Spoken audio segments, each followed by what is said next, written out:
yung forerunner ng ombudsman. Kaya lahat kaso ko noon, ito yung mga audit, yung mga treasurer, auditor. Kaya minsan ako naawa. Kasi pag ang mayor nagsabi, pirmahan mo yan, pipirmahan talaga yan. Pagdating nga sa panon, you are on your own. Ganon ang style sa Pilipinas. Mahirap yung ganon because whatever be the environment of the time, you have to observe fairness. Ako, fair lang talaga ako. Na kayo may nagsasabi na makakasira daw sa akin yan, si Duque. Then, so be it.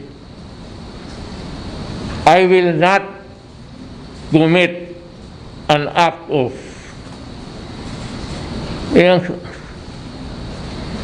mahirap. It could be 1 million persons, it could only be one. Hindi ko kaya na kinuha ko si Duque, nilagay ko dyan.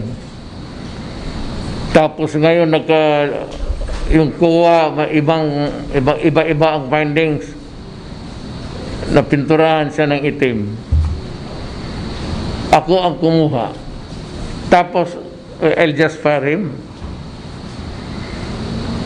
For what? So, where is your sense of fairness? Ako. Kaya hindi nakaalam ng istorya, okay lang.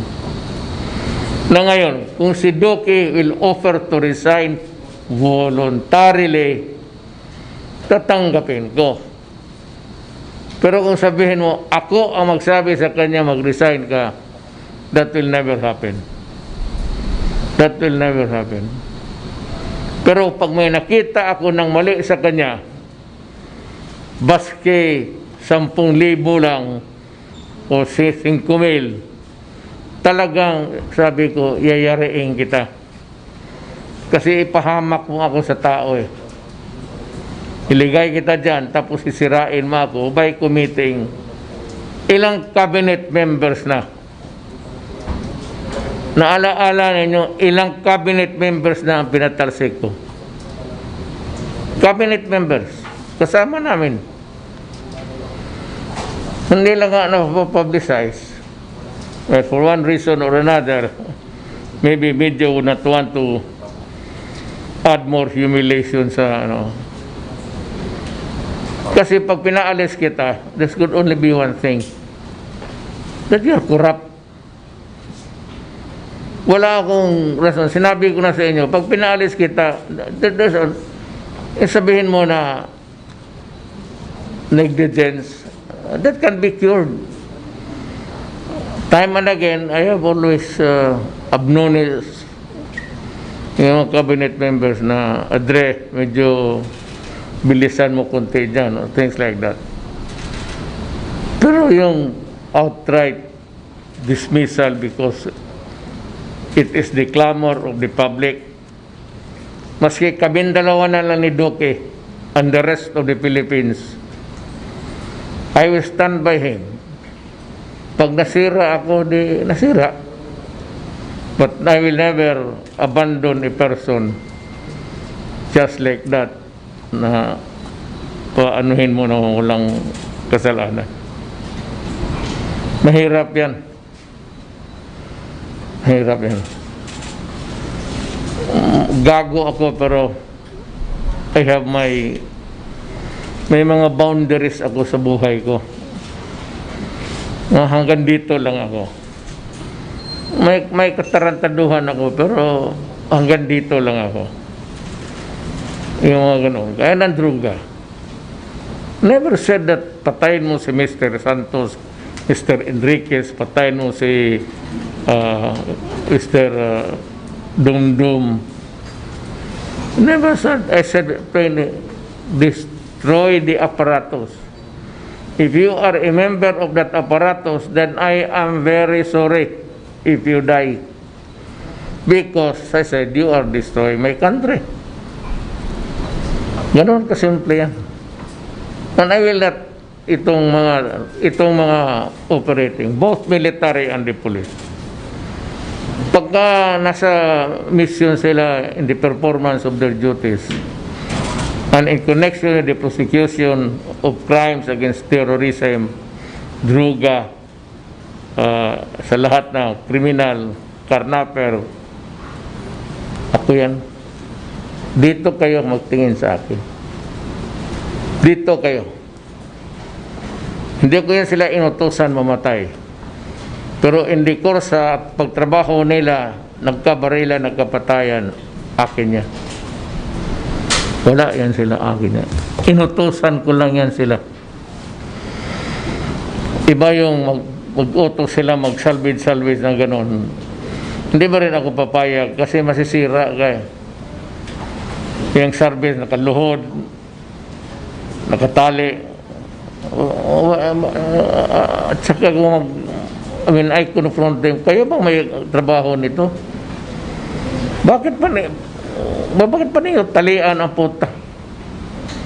Bakit di na lang niyo patayin kaagad? Why do you have to go into this rigmarole of... Sabi, hindi yan amin, sir. Sabi ko nga, sila yung mga drug addict, mga drug pusher. Kasi nagdududahan na yun ang nagkait. Pag may na-raid na drug lord, magdududa siya na itong isang drug lord nito ang nagpindot. Kaya yung mga lieutenant niya, yan, pinatalian, binabalutan, pinapatay. Ayaw ninyong maniwala, di huwag. Basta yan ang totoo. Ang police, yung meron, kita mo yung na-convicted, binari nila harap-harapan. May camera, di convicted. Hindi ko na sinasabi ng tao na sa kalupay-pay na baril mo pa. Kulong mo na lang. Mas maganda yung kulong kasi mas masakit. Kulong ka dyan sa mga... Ang akin sabi ko yung totoo yan ha. Pag mag-hostage ka sa Davao paski dito, pag mag-hostage ka, huwag mo talagang isipin na makiusap pa ang gobyerno. Huwag mong isipin na magtawag ka ng mga radio station, magpa-interview ka. Pag mag-hostage ka ng tao, you are committing a crime. At the first opportunity, pag masilip ka sa crosshair ng baril ng police, patay ka. I will not allow yung usapin ako kasi galit ako sa mundo. No. Kayo mga pulis, gano'n. Huwag mo akong bigyan yan, padrama-drama na eventually pinatay rin. I remember kagaya nitong sa Pantrangco noon, I was still mayor. Nag-hostage ng bata. Tapos pa, karaming pulis. Eventually, ang bata sinaksak, sabi ko, putang. Gusto kong pumunta dito, gusto ko sipain yung mga pulis. Anong klas?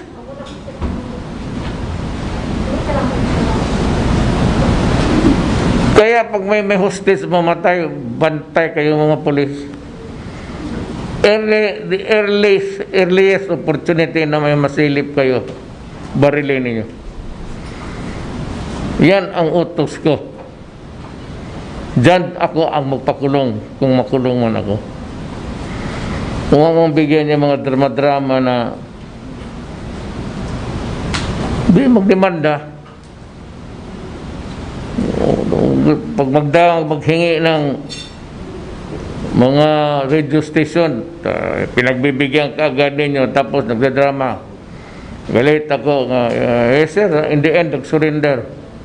Hindi yan, that is not, kung hindi nag-surrender, kaya nung bata, na sinaksak sa harapan ng tao.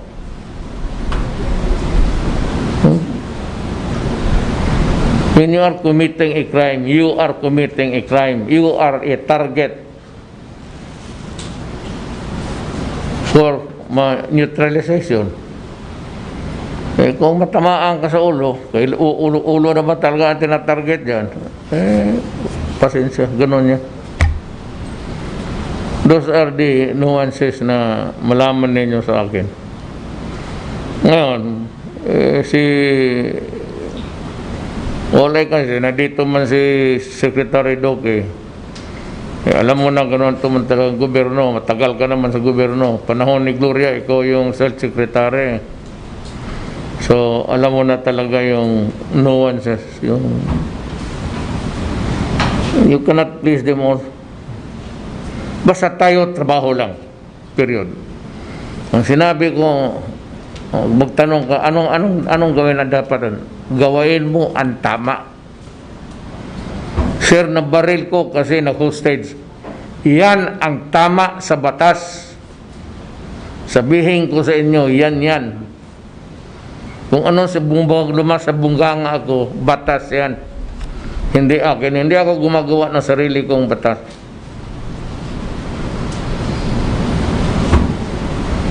Kaya kayo may maghilig, maghigop ng isabot tapos mag-hostage kayo. One idiot out of this world will be better for us. Now, yung presentation namin ngayon, always, ito pera. Pera ito, pera ng gobyerno. Anong nangyari anong paggamit ng pera? So, our presenter today is Secretary Ramon Lopez of the DTI, Department of Trade and Industry. Siya ang magawa ng report. Pakinggan ninyo kasi yan, makita ninyo saan yung pera. Secretary Lopez, can proceed. Maraming salamat po. Magandang gabi po, Mr. President, Mayor, Senator Bongo, at mga kasama sa kabinete, fellow workers in government, sa sambayan ng Pilipino. Magandang gabi po sa inyo lahat. I'm pleased to share these updates from the Department of Trade and Industry. Layunin po namin sa DTI na mabigyan ng mas masagana at maginhawang buhay ang bawat Pilipino ayon sa vision po ng ating Pangulong Duterte.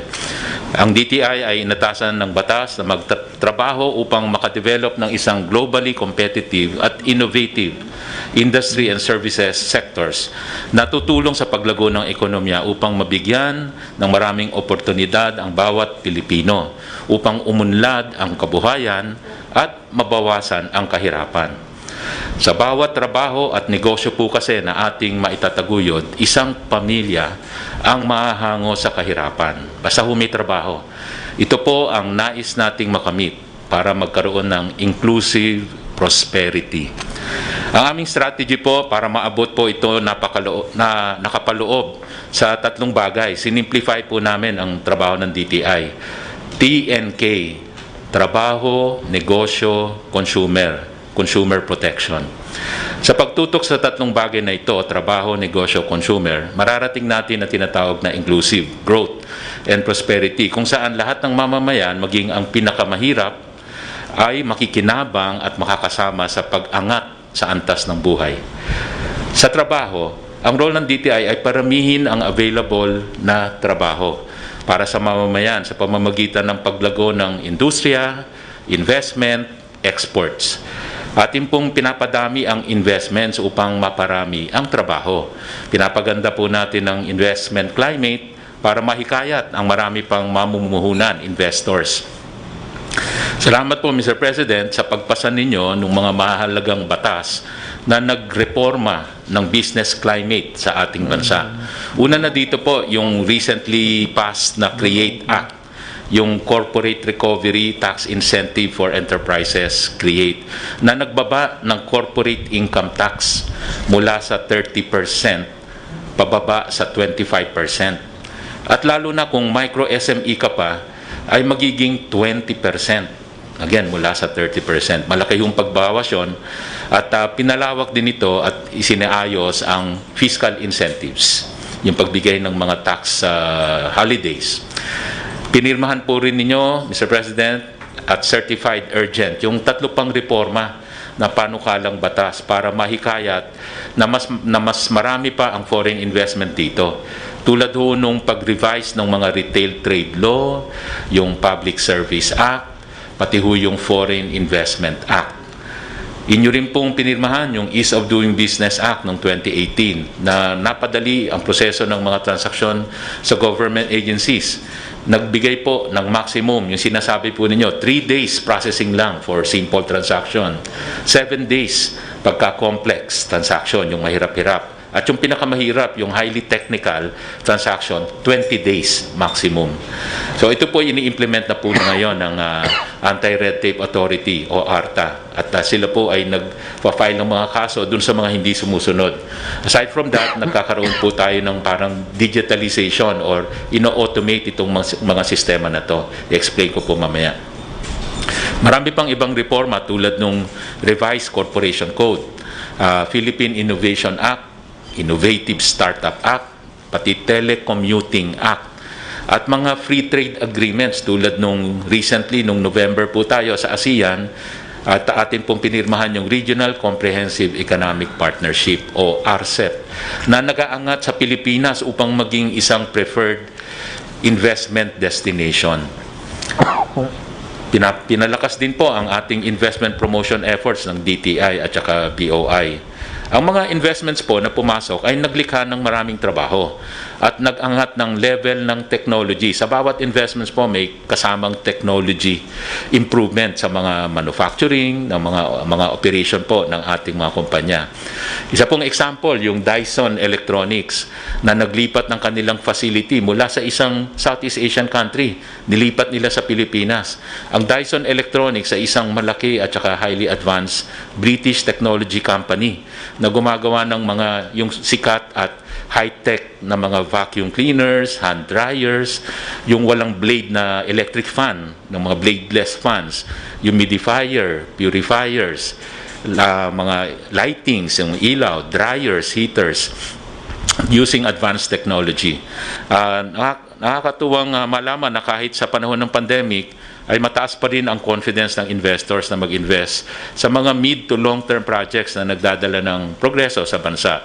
Noong 2019, sa termino po ninyo, Mr. President, nakamit natin ang pinakamataas na approved investment sa Board of Investments, BOI, sa loob ng 53 years na umabot ang registered investment, 1.4 trillion pesos. First time ho lumagpas ng trillion pesos, 1.4 trillion. Last year, so 2019 po yon. So last year naman, 2020, bagamat may pandemic, umabot pa rin tayo sa 1 trillion pesos sa na-approve na investments ng BOI.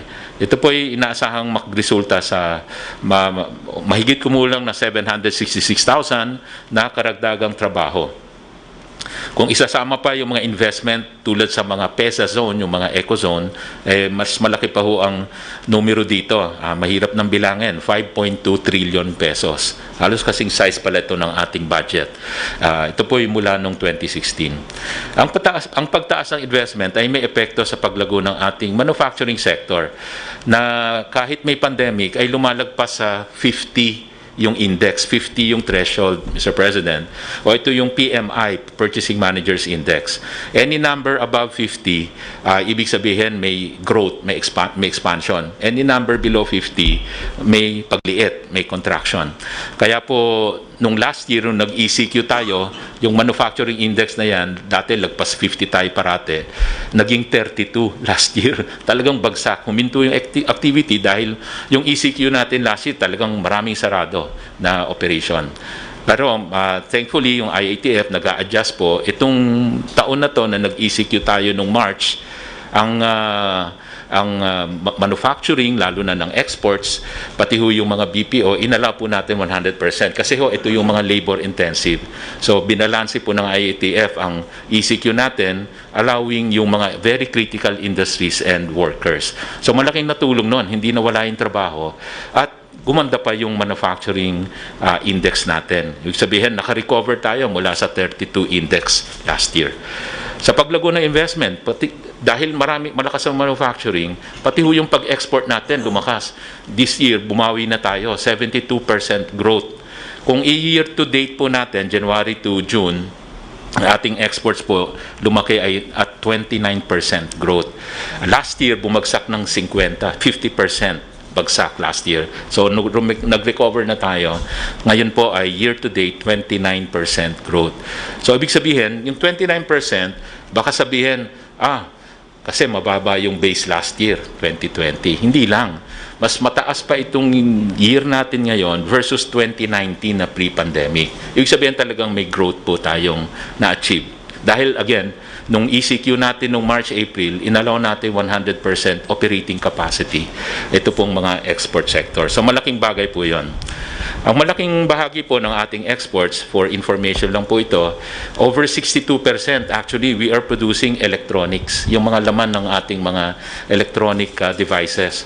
Tayo po ay part ng isang global value chain. Lahat po ng country, they don't produce all the parts. Parang isang parte lang at ipapasa-pasa sa bawat country. So, ganun po ang nature ng mga electronic components. Kaya po, ito po ay isang investment over the years, lumaki ng lumaki. At ngayon, over 62% ng ating exports, electronics. At nationwide po, alam naman po ninyo yun, dahil sa mga eco-zones natin, Luzon, Visayas, Mindanao. At ang top export market, US, China, Japan, at EU combined. Majority po nito, as mentioned, electronics, mga machinery, mga transport equipment. Mr. President, nakabuti yung foreign policy ninyo doon sa independent foreign policy. Dahil, example na lang ho, lumaki ng malaki yung export natin sa China. Ang exports ng Pilipinas sa China noong 2015 ay 6.2 billion dollars. Noong 2019, fast forward to 2019, ito ay 9.8 billion dollars na. So 59% growth in 4 years. So talagang tinatanggap ang produkto natin at mas maluwag nakakapasok sa China. In fact, dagdag ko na rin, even on investments, na dati practically walang investment from China, ay lumaki rin po itong administration ninyo ang investments galing sa China. Even if we look at yung pandemic ngayon, 2021, January to June, ang growth from export growth natin to China, January to June this year versus same period last year, 34% growth. Isa pa sa magandang nangyari sa Pilipinas, sa termino ninyo, yung pagbuo ng Regional Comprehensive Economic Partnership or RCEP noong November last year, noong ASEAN. Dito po tayo nag-meeting noon, pinirmahan po natin yon. At ito po ay makalipas ang 8 taon negotiation. Ngayon lang natapos sa panahon po ninyo. Ang RCEP ay isang makasaysayang free trade agreements, 10 bansa ng ASEAN, kasama yung mga free trade partners tulad ng Japan, Korea, China, Australia, New Zealand. Isa pa sa mga ginawa ng DTI, mapalago ang investment, yung pinadali po natin yung proseso, nabanggit natin kanina yung ease of doing business, kasama ang ARTA at iba-ibang ahensya tulad ng DICT, SEC, BIR, SSS, Pag-ibig PhilHealth, FDA, LGUs. Kaya ako nabanggit ito ho yung dinadaanan ng bawat na nagre-rehistro ng business. Alam po ninyo yon, as mayor, nag-i-issue kayo ng business permit. Bago ho pumasok sa Davao City Hall, ay dumaan na yan sa either SEC or DTI, dumaan sa SSS, Pag-ibig PhilHealth, bago mayor's permit, pagkatapos BIR. Yan po ang dinadaanan ng isang nagre-rehistro. Dati ho, umaabot ng 1 buwan yung proseso na yon, lagpas 1 buwan. Ngayon ho, 5 to 7 days.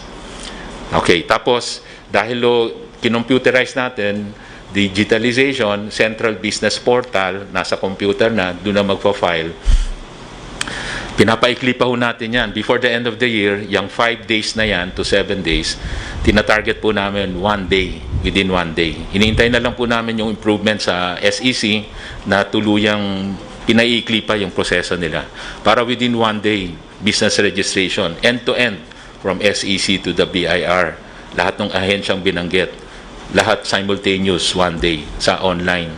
Pati online payment na rin. Example, nagawa ho natin kasi yan. Kunwari sa DTI lang yung registration sa amin ng business name, ginawa po nating online, pati yung payment, yung hindi naaalis yung magre-register kahit nasa bahay siya or nasaan siya, mag-register siya online, kaya po in 8 minutes. Kasi pag-apply, online payment, 8 minutes, tapos na. So registered. So kasama ho ito sa tugon po natin ito sa nais yung maging madali yung mga proseso. Huwag nang pahirapan yung mga tao, ayaw nyong magkaroon ng pila. Kaya dahil po rin dito, dumami rin yung mga nag-register ng business sa nagre-register sa atin. Lalo na yung online business. Last year, dahil pandemic, dumami yung online business. Dati, nag-umpisa lang siya, 1,800. Natapos yung taon, 88,000. So, times 40. Hindi 40%, times 40. Ang dami nung nag-register. So, yan po. At saka yung online business na yun, yung 88,000, moving into 2021, mas dumami pa, 105,000. So, just some numbers na pakita na talagang tuloy-tuloy pa rin. Maiba lang ako ng konti, sa unang pagkakataon, ang Pilipinas ay nagkaroon din ng tinatawag na AI or Artificial Intelligence Roadmap. Ito po yung mga usapin ngayon sa mga technology.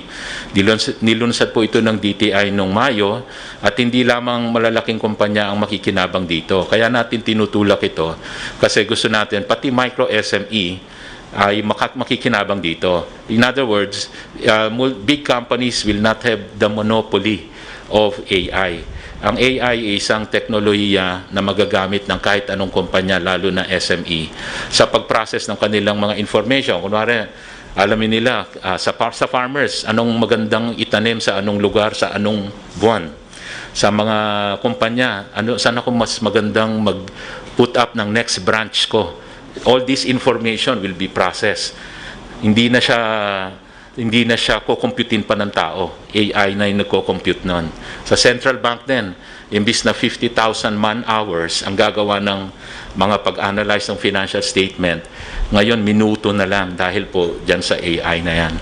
So, ang gagawin po natin, ngayon po, ang dami na naming nagkausap dito at i-incorporate po natin dahil nag-uusap po kami ni Secretary Dominguez, maganda ho itong AI ay gawing private sector-led, government-initiated, at i-involve natin maraming kumpanya at saka kasama rin ng DOST sa mga usapan na to at magkaroon tayo ng isang National Center for AI Research.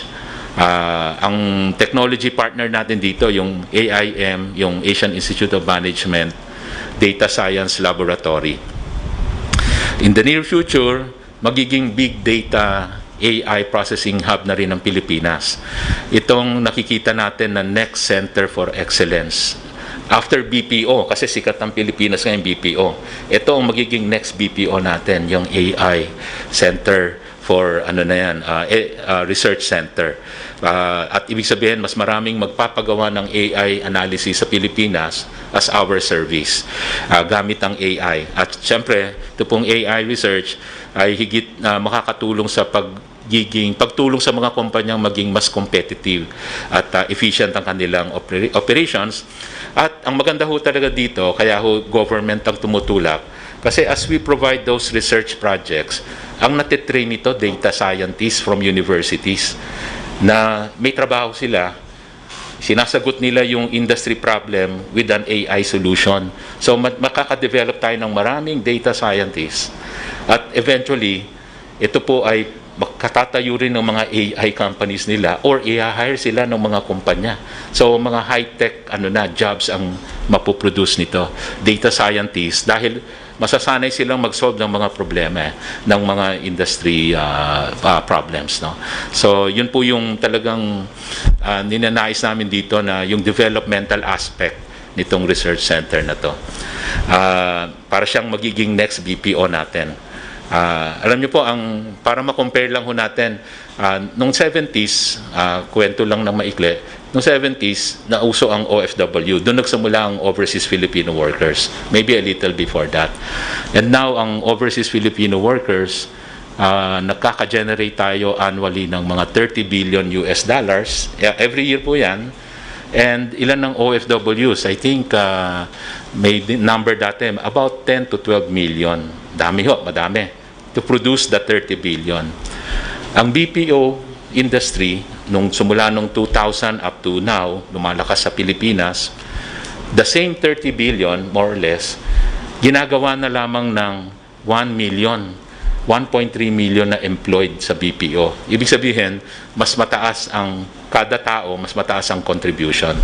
So ang ating pong tinutulak ito dahil sa tingin namin ang AI for the same output ay mas kaunti ang magpo-produce nito, leading to higher per capita contribution.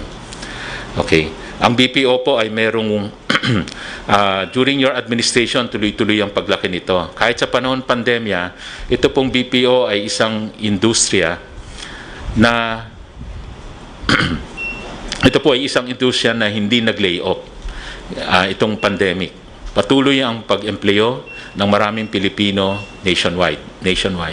Ang sector na ito ay nag-employo ng 1.3 million direct employment at indirect employment 4 million ang employed po nito, yung mga nagsusupply ng mga pangangailangan sa BPO, about 4 million. So again, ito po may annual output na $27 billion, halos kasing laki ng OFW. So yun po yung trabaho part. Bibilisan ko po, sa susunod naman yung negosyo part. So yung negosyo, ito naman yung focus natin sa micro SME development. Ang goal ng DTI magkaroon ng mga micro SME na magiging innovative, creative, yung malikhain, ng mga produkto at serbisyo. Ibig sabihin, mas mataas ang value added ng competitive edge nila sa mundo ng negosyo. Ito rin po ang unang bilin ninyo sa akin. Nung una po tayong nag-meeting, nagsimula po ako, sabi nyo, as DTI Secretary, sabi nyo, nais nyong tulungan ng DTI ang mga micro, small, and medium entrepreneur. Sabi nyo, tulungan natin yung maliliit na mga negosyo, lalo na yung mga nagtitinda sa kanto, puhunan sa palengke, yung mga ganun, as basic as that.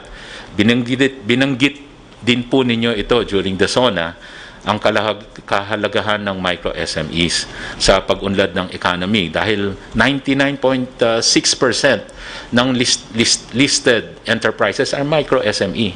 Halos lahat. 0.4 lang ang large. So napaka-konti. Halos lahat micro SME. Kaya sa ilalim po ng inyong pamumuno, we accelerated yung support sa micro SME. Again, kaya kahit pandemya, tuloy yung paglago ng negosyo. Totoo po, maraming naapektuhan na nagsarang maliliit na negosyo ng lockdown.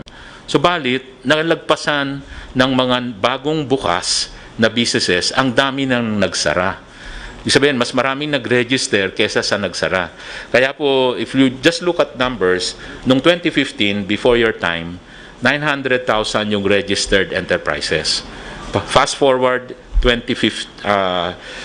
2015. Fast forward to now, 2021, 1.9 million.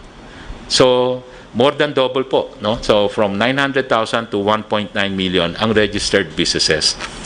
Ang strategy po na ginagawa ng DTI para ma-accomplish ito, ginawa ko kami ng 360 degrees approach sa micro SME development. 7 M's. Binubuo ng pagpalit ng mindset, kaisipan, mastery, yung kaya tuturuan sila ng mastery ng entrepreneurial skills, mentoring, money, pagbigay ng pera or pautang, microfinancing, machine, shared equipment, nag-share sila sa isang equipment, market access, tutulungan kung saan magtitinda, at models of negosyo, mga idea ng pagnenegosyo. Pakinggan natin yung kwento ni Aling Carmen Alcotin na natulungan ng PPG na makapagtaguyod muli ng isang karinderya sa Cebu. Sa merkado, vegetables, napiktahan ko sa pandemic. Muna nangita ko laing puhunan para makanegosyo ko lain. Gitabangan ko sa DTI ug dako nga tagaan ko nila panginabuhian nga lain. Pasalamat jud kog dako nga nitagaan jud kog tabang sa DTI kanang pangpuno puhunan 10,000 na ikumpra jud nako tanan sa mga kanto, noodles, butin, lamisa, bangko, gihurot jud to para matuyok-tuyok ang puhunan, mabalik, makakaon pa, makakonsumo pa. Okay. Thank you. ganito rin po yung ginawa natin sa Marawi. Bangon Marawi Initiative, na layunin natin makatulong yung mga displaced people noong gera ng Marawi. As of June this year, 50,000 na rin ang livelihood starter kits na napamigay doon. Okay, so sa larangan naman po nung money or pagbigay ng puhunan, tayo po ay nag-umpisa ng programa, Mr. President, yung Pondo sa Pagbabago Pag-asenso, 3P or P3 ang tawag natin. Dahil sabi ninyo, ito rin nung bago tayo nag-umpisa, mga 2017, naalala ko, nasa isang ASEAN country tayo, meeting ng gabing-gabi, hating gabi, midnight na uli. Dahil sabi nyo noon, ayaw nyo mabaon sa utang na 5-6 yung ating mga kababayan. So, ito po, ang P3 ay isang response sa inyo pong panawagan to give Filipino access to finance para hindi na sila sa 5-6. Doon na sila sa pondo na to, sa malilit na negosyante, mababang interest at walang collateral. A short video lang po. Nagsimula lang po ako sa pagja-junk shop since 2014. Nagsimula po ako sa maliit na mga ilang tao ko lang ang nangangalakal na nagre-remit sa akin. Bali po ang asawa ko nag-abroad dahil sa hirap ng buhay at napilitan po kaming lumapit sa mga lending para sa po aming ikakapital. Ang aking kapital ay nanggagaling sa mga lending, mga Bombay na napakalaki ng interest. At buti na lang, nakilala ko po ang P3 na tumulong sa amin na mababang interest lang po. Sa ngayon po, ay unti-unti na po yung nakakabangon para sa aming negosyong maliit. Pinagsusumika pa namin lumaki pa to. Okay. Samantala, paano naman yung mga nagsara na negosyo dahil sa pandemic? Yan po yung mga tinatag natin naman na Small Business Corporation na COVID-19 assistance to restart enterprises. Ito po yung microfinancing program, zero interest, no collateral, at may grace period pa. Tulad ng nangyari kay Miss Marilu Arellano, si Marilu ay mayroong eatery at buko pie na nagsimula noong 2015. Naging popular sa turista at biyahero bago mag-pandemic. Maganda ang takbo ng kanyang negosyo, bagamat nagsara nung ECQ. Nagdesisyon siya na magbukas muli para magkaroon ng kita ang kanyang empleyado. Dahil matumal yung business niya noon, siya ay nagtanggal ng mga empleyado. Pero nung nabalitaan niyang meron tayong Bayanihan Cares program, galing po ito dun sa Bayanihan 2 na pinirmahan ninyong batas, nagkapondo po tayo at napahiram sa kanila yung mga zero interest, walang collateral. At unti-unting nakaangat na uli ang kanyang negosyo at ang kanyang pwesto. So, isa lamang siya sa 33,300 na tulungan ng CARES program ngayong pandemic. As of yesterday, halos 5.3 billion na ang napautang nito sa mga tao. Napahiram ito. At karamihan dito, 90% nag-apply online. Para naman sa mga maliliit na negosyante na nag-aatubiling umutang, yan po, yung nagbigay naman tayo ng mga livelihood kits. At isa pang bagong program under your administration na napalakas sa maraming SME ay yung tinatawag na Go Local program. Ito po under your administration to, kung saan nabigyan natin magandang exposure na libre yung mga produkto ng SME. Dahil kasi dati, napansin namin, pag tinulungan mo yung SME, yung problema nila, saan ko na ibebenta to? May produkto na ako, tinulungan ako, paano pagandahin? So naisip po natin, innovation po natin to, na bigyan natin sila ng tindahan. Dati sa trade fair, 3 araw lang ang trade fair. So sabi namin, kailangan trade fair everyday. Ikinonect namin sila, ang mga SME, sa mga retailers. Diretso, diyan kayo magtinda, everyday kayong may pwesto dyan. Libre, walang listing fee, walang rental. So yun po yung ating ginawa po sa ating mga, yan po, mga Go Local, nasa mall, lalaban sa mga imported. Yan din po ang ginawa natin sa auto program kay ASIC DEMP na auto program, papagandahin ng produkto, tapos bibigyan natin ng pwesto kung saan nila may benta. Hindi natin iiwan na pagka maganda na, wala na, alis na tayo. Hindi, hanggang maibenta yung produkto nila. Okay, so last topic lang po, trabaho, negosyo, ito po, consumer. Kasama sa mandate ng DTI, yung pangangalaga ng safety at protection ng consumers. Bilang protection sa tumataas, let's say, yung tumataas na presyo ng karne, yung baboy, nagre-launch kami ng PRD. Presyo reasonable dapat. Ito po yung ginawa namin noong 2018, nung mataas ang presyo ng bigas. Naisip po namin, mataas yung presyo ng bigas kasi ang daming traders in between.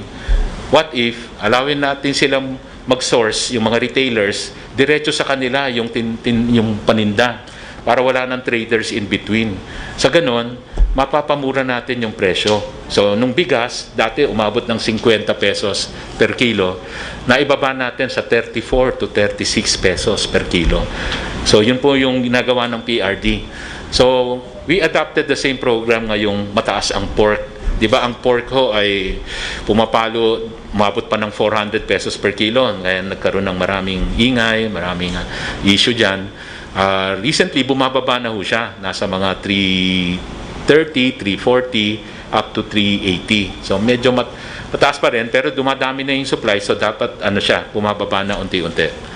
Ginawa natin itong PRD sa pork. Ngayon ho, naibalik natin yung presyo. 220 yung kasim, pigi.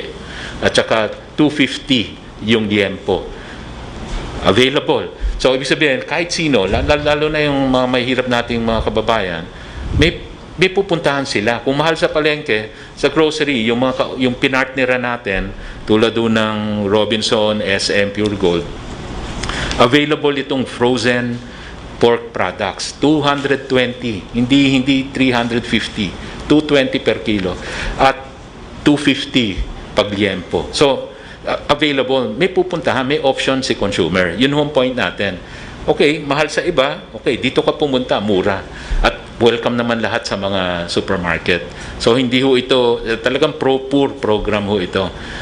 Katuwang po natin, syempre, partner po natin si DA at saka yung mga retailers dito at saka yung mga iba hong nagpapasok ng frozen pork. So sa madaling salita, of course, nabigay nating mura itong mga pork. At saka every weekend nagagawa kami ng mga anong tawag dito, yung mga pop-up stores sa mga iba-ibang barangay.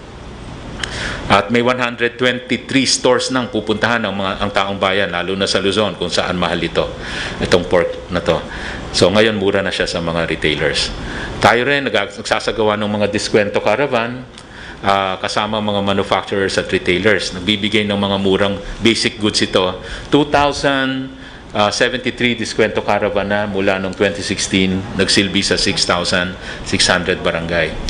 Bilang protection, lastly, sa mga pagbili ng mga substandard o defective products, ang ating Bureau of Philippine Standards din ay patuloy na naninigurado sa mga product standards for consumer safety, lalo na sa mga mahalagang materyales tulad ng bakal, rebars, semento, plywood, ceramic tiles, appliance, electric switch, Christmas lights, at iba pa, para sa consumer protection during your administration.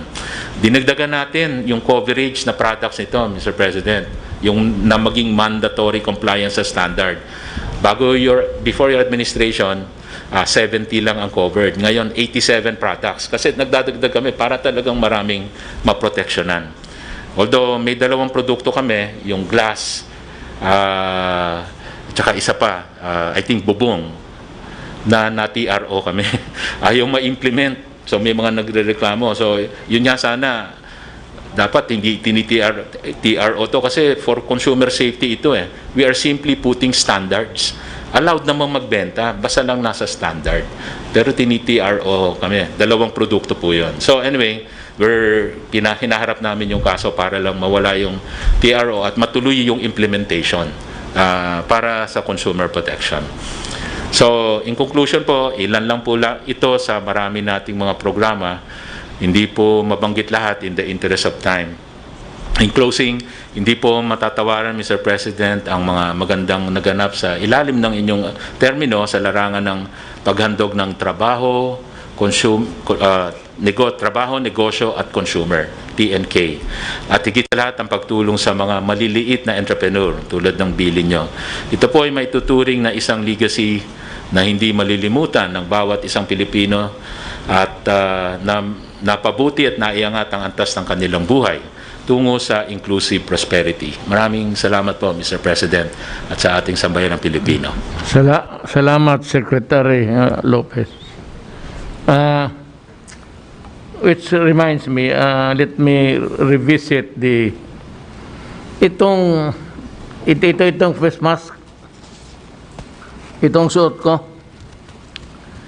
You know, at the start of the pandemic, wala ito sa market, wala nga sa mga butika. Kasi hindi naman natin inasahan na bigla na lang kumalat parang sunog yung COVID-19. So, I remember, ako mismo nandyan man pati yung mga cabinet member, sinabi ko kay Secretary Duque noon, magbili ka ng kung anong kailangan to protect the public. At saka tayo, sabi ko, paano itong gobyerno kung puro tayo may sakit? Dumating kami dito sa yung World Health Organization na kailangan ng mask. Ito. Wala ito sa saan-saan. Wala pang gumagawa nito. Ang supply nito limitado. Kaya mahal. Ngayon, nung marami na ito, marami na papibili, nagmura na. Pero, tandang-tanda ko, tama ba yan? Tandang-tanda ko na hindi pa tayo matanda. Pareho mo yan, tanda.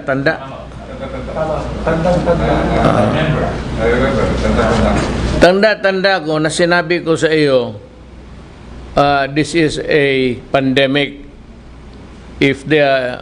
Kung ano ninyo kung anong pandemic, nagkumakalat ng parang sunog. Sabi ko sa iyo, bumili ka, huwag ka nang dumaan ng public bidding. Sabi ko sa iyo, I authorize you to purchase directly. Yan ang sinabi ko. But despite of that injunction, or rather, despite of that encouragement sa iyo, you went ahead to buy but you conducted a public bidding. Ngayon yung public bidding, mahal pa rin kasi noon walang supply. Ngayon, pwede mo na itong hingiin pa si kanino. Kasi marami na kung kunti lang supply, di mag-agawan tayo, tapos mas mahal. Nung marami na, matagal na, dumating ng panahon na ito doble-doble na nga para lang magamit. Pero akin ito dito sa gobyerno. Mahirap kasi magano yung mga for the opposition to exploit. Alam na nila. Ngayon, itong kuha ba sa previous administration, may audit finding sila. Yung dumaang administrasyon, ibig sabihin kay Aquino. Meron dito agency, DOJ, under Secretary Laila de Lima, unliquidated 6.7.44 million worth of cash advance in the year 2013. Itong kay Duque, bibili. Itong kay de Lima, nag-cash advance ng 617.44 million. Unliquidated. Nakulong na lang ang Gaga. Hindi niya ma-account itong Tapos sabi nila, nag-press release na na-liquidate na raw. DILG, unliquidated 7 billion worth of fund transfers to various projects implemented under the term of former DILG Secretary Marwas as of December 31, 2014. Receivables accounts accumulated to a huge amount of 740 billion because management failed to monitor the monetary liquidations of the fund transfer and the submission of the corresponding financial report. Ito, unliquidated cash advances. Ito pera kinuha talaga. Ito kay Duque magbili Ito, nag-cash advance, nagbali. And other agencies lahat-lahat, may mga kasama na COMELEC, DepEd, DILG, DND, DOJ, DSWD, DA, and others, meron silang 10 billion 14,000. Yeah, nga sabihin ninyo ngayon ito kay Dilima ang pinakamaingay. Turo ka na magnanakaw, kaya nakaganon nga kamay mo. Ito, nakaturo sa iyo, doon ikaw yung sa tinuturo mo na ano. Yan ang nangyari dyan. Ngayon si Dilima, maingay. Sige nga, mag-ingay ka nga ngayon.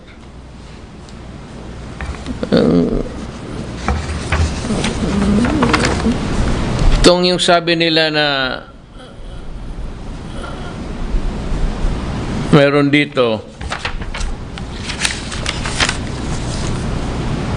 itong as for the transfer of funds from DOH sa amin na to PSDBM without memorandum of agreement MOA, face masks and shields are included in the common use supplies and equipment in the list of the PSDBM.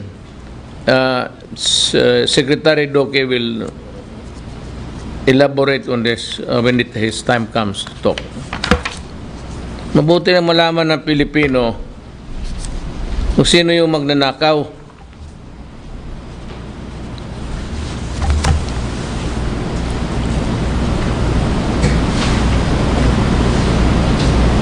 Mahirap talaga. Tingnan mo, ako ang naawa sa Pilipino.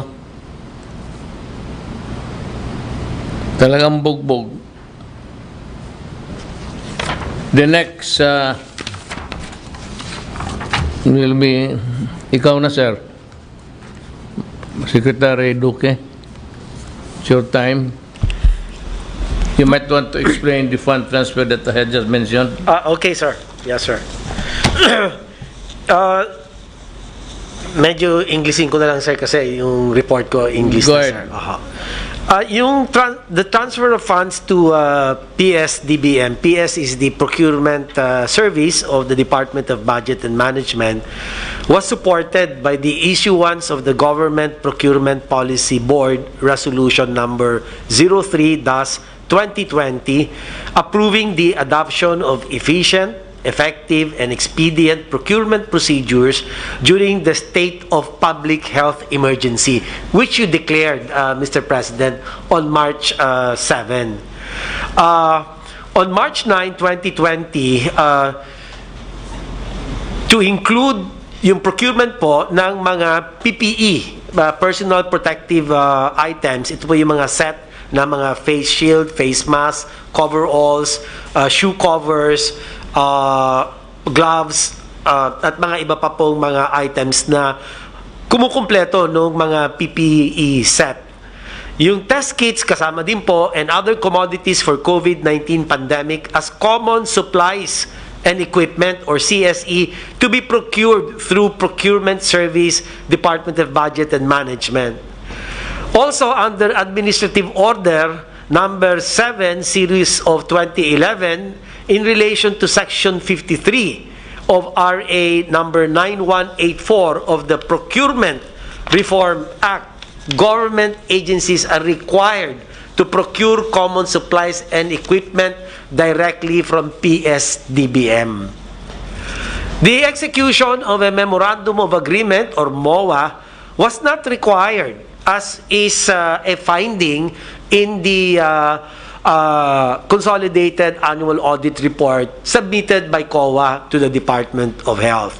So they're saying kailangan ng may MOA, but it is the position of the DOH that this is not required relative to the fund transfer transaction with the PSDBM, since it covers common use supplies as stated on the aforesaid GPPB resolution. So meron po kami ng resolution and banking on the provisions of other relevant legal bases.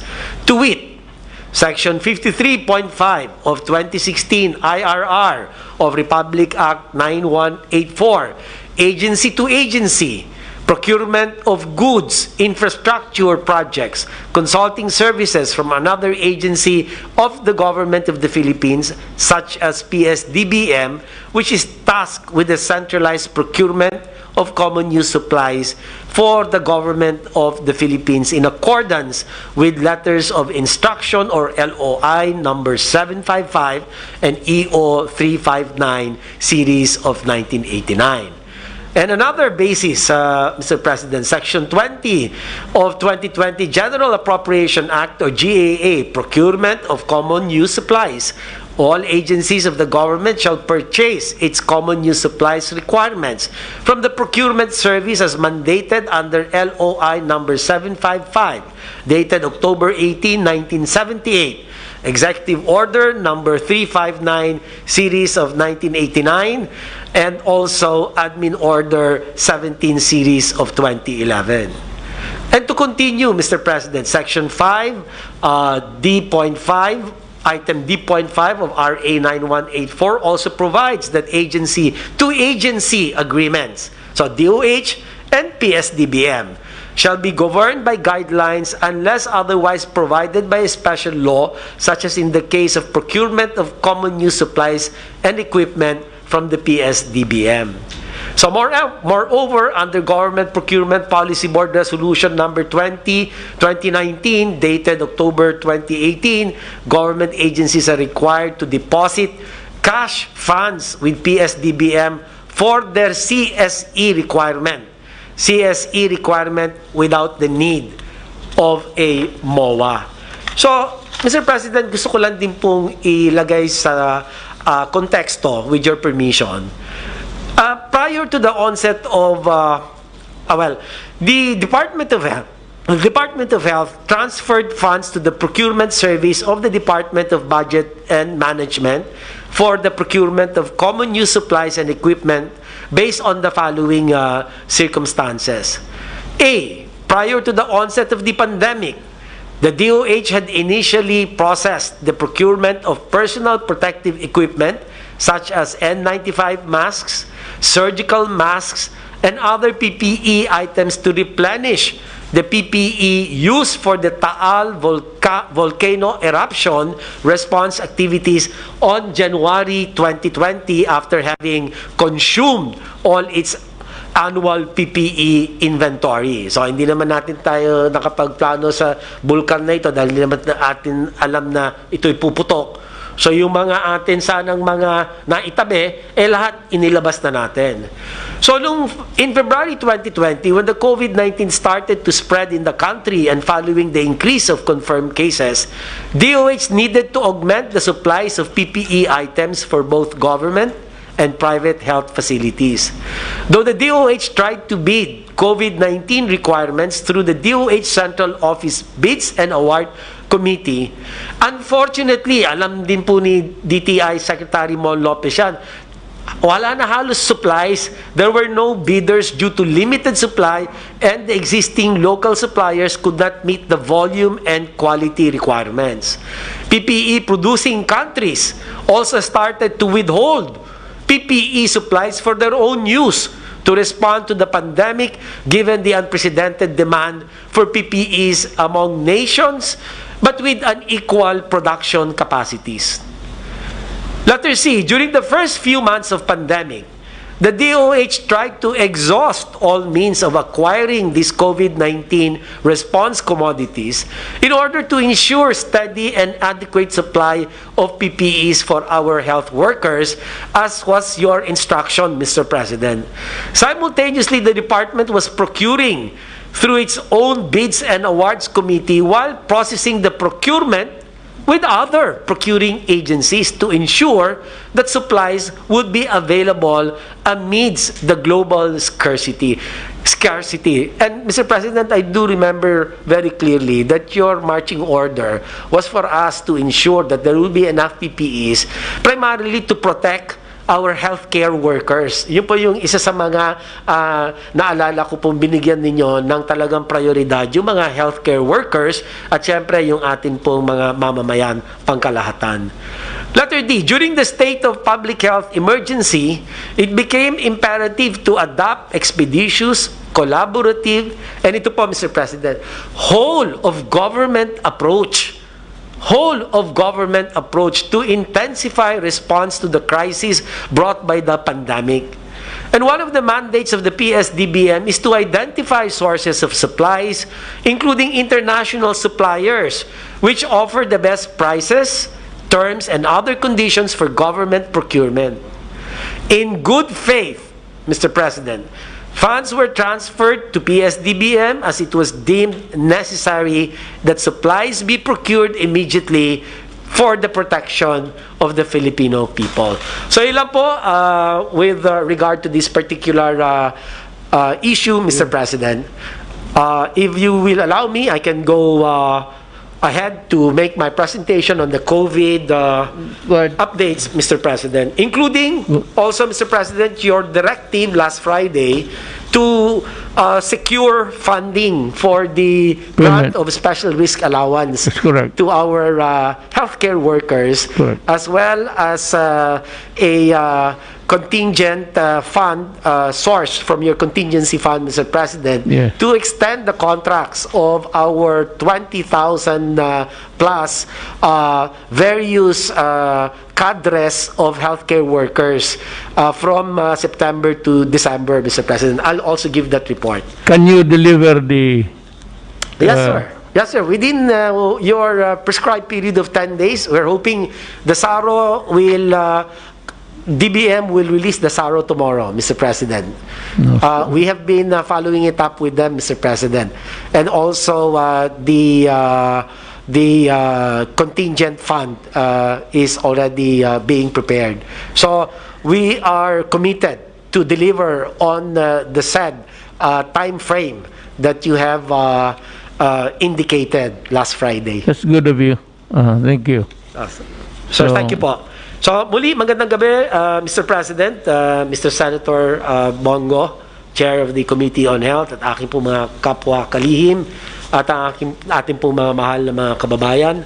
Sa ngalan po ng DOH, muli ako'y magbabahagi sa inyo ng ulat ukol sa COVID-19 situation, kabilang na ang updates sa biosurveillance activities and vaccination laban po sa COVID-19. At huli, magbabahagi rin po kami ng updates ukol sa special risk allowance at emergency hiring ng ating pong healthcare workers. Ito po ay ang inyong kautusan, gaya po ng nabanggit ko kanina. Next slide. Ngayon pong ika-24 ng Agosto, ay may nadagdag po tayo ng 12,067 na bagong kaso. So ang total natin is 1.869 million cases thereabouts. At sa 12,067 na naidagdag sa ating pong mga kaso, 2,806 ay mula sa NCR, pinakamataas, as usual. Region 4A naman ay 2,551. Samantalang ang Region 4A ay 1,813 sa Region 3 at 4,897 sa mga natitira pang mga ibang rehiyon. Para naman sa ating mga active cases, ang bilang ngayon, Agosto 24 ay nasa 127,703. Katumbas po ay 6.83% ng ating kabuuang kaso. Sa kabilang dako, ang ating pong recoveries ay umabot na sa 1.0 1,709,724 at ang recovery rate po ay nasa 91.44% habang ang bilang ng mga pumanaw ay nasa 32,264 pangkalahatan mula simula at ang ating pong CFR ay nananatiling nasa 1.73. At sa atin naman pong updates on the presidential directives, ito po ay huling bahagi ng aking ulat. Nais po namin magbigay ng mga sumusunod, Mr. President. Nakapagpasa na po kami ng lahat ng dokumento na kailangan sa pagpapalabas ng 311 million thereabouts for special risk allowance para sa atin additional 20,156 na mga healthcare workers sa Department of Budget and Management para sa period covering December 2020 hanggang June 30, 2021. At naghihintay na lamang po kami para sa Special Allotment Release Order mula sa DBM upang ma-download po namin ito sa mga ospital sa lalong madaling panahon. So ito na lamang po, mahal na po, Mr. President, maraming salamat po sa inyong pakikinig at handa na po akong sumagot sa inyo pong mga katanungan. Salamat, Secretary Duque. Now we would call on Secretary Galvez, the Chief Implementer sa vaccine. Sir, it's your time. Magandang gabi po, Mr. President, Senator Bongo, sa ating pong mga kabinete na nandito po ngayon. Ngayon pong gabi, magre-report po tayo ng ating mga updates sa lahat ng mga vaccine na natanggap po natin at saka sa administration. Next slide, please.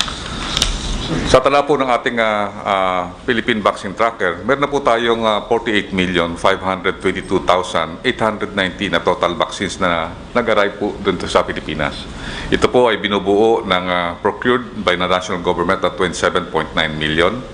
Meron pong procured ang private sector na 3.6 million. Ang COVAX nag-donate po sa atin ng 3.2 million at ang donations from other countries 3.6 million. At tinatala po natin na talagang babakunahan po natin ay more or less yung 77 million, yung nasa ibaba po, na ito po ang ating target 70% population na babakunahan. Ang ating pong total vaccines na na-deployed ay 41,626,718. Ito po ay na-deploy na natin sa mga iba-ibang warehouse at sa ibang mga probinsya. At ang ating pong na-administered ngayong buwan po ay nagkaroon po na tayo ng natala na 30,693,019. At meron po tayong nakareceive na first dose na 17,495,330. At ang total nakareceive na po ng full dose or complete dose is 13,197,698. At sa ngayon po ay nagtatala na po tayo ng average na po natin per job. Bumaba po tayo from August 1 to August 23, 444,042 per day. Ito na po ang tinatawag po natin na pang 176 days natin na continuous vaccination since March.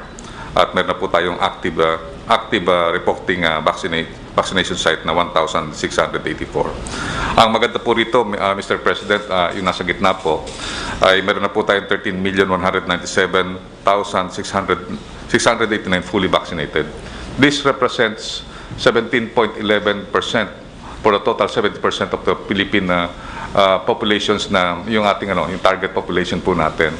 And then 11.98% or 12%, almost 12% for the total population po ng Pilipinas. I will discuss further yung mga details po nito, Mr. President. Next slide, please. Sa ating pong total vaccines na delivered, ang procured dito po sa ating bilog na dito po sa ating procured ng national government ay tumataya na po na more or less 60%. Ang yung COVAX donation po ay almost 27%. At ang procured ng other LGUs and private sector more or less 7.45%. At ang donation ng other countries is 7.5%. At makikita po natin na talagang tumataas na po ang ating procured dahil kasi nakita natin na nagiging stable na po yung mga delivery ng ating mga ating mga vaccines. Next slide, please. Sir, ito po, para po talaga ensure na steady ang supply, ang ginawa po natin, yung ating negotiating team, nag-sign po ng purchase order for additional 10 million doses of Sinovac. Dahil kasi yung Sinovac po natin na 26 million, naubos na po yun. So ang ginawa po natin para magkaroon tayo ng steady supply, ay nag-order po tayo ng 10 million doses of Sinovac. At ito po, maganda po ito ay mababa po ang presyo kaysa sa original price niya. So, ang nakikita po natin ay talagang medyo gumaganda po ang po natin ngayon sa Sinovac. Maganda po ang supply niya, steady.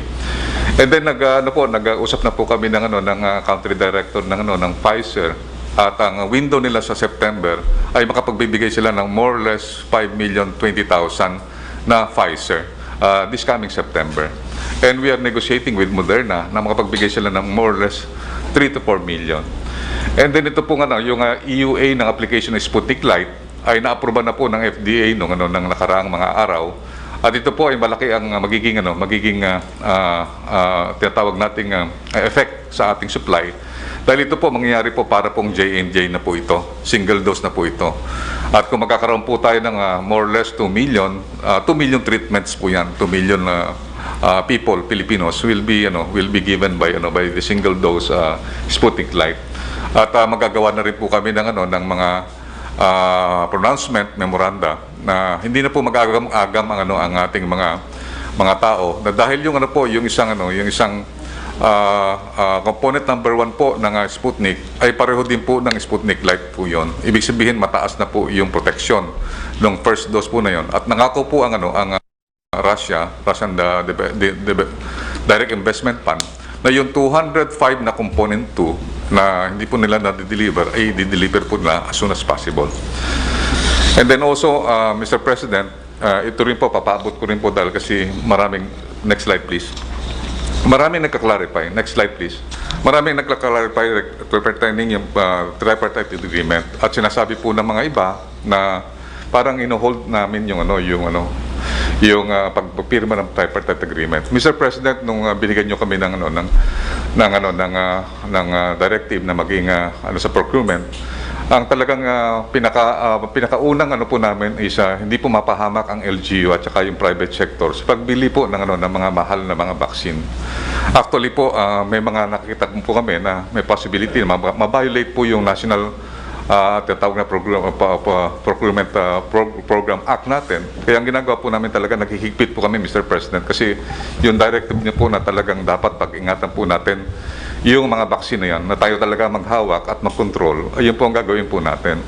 So yung po yung clarification po namin, hindi po namin ino-hold yung tripartite agreement. Hindi po namin dinidelay. Ang ginagawa lang po namin is yung due diligence. Katulad po ng ginagawa ng DOH, ganun din po ang ginagawa po namin. Kaya po talagang gusto po namin na yung pera ng LGU at saka yung pera ng private sector, hindi po sila mapapahamak sa ginagawa po natin. Ang unang reason po ay sa marami pong mga manufacturer hindi po interested sa multi-party agreement kasi gusto nila isa lang ang kausap. Sabi kasi nila pagka maraming kausap, it will entail an enlargement of their personnel. At saka medyo napakahirap ng logistical po, sir. Kasi kumbaga sa lahat ng LGU, kung 300 ang LGU, sila po mag-aasikaso po ng delivery po na yon. Samantalang kung kausap po nila, gobyerno, isa lang. Parang po sila. So, may mga mga tinatawag po natin, yung Sinovac at saka Sputnik intends to prioritize orders from the national government.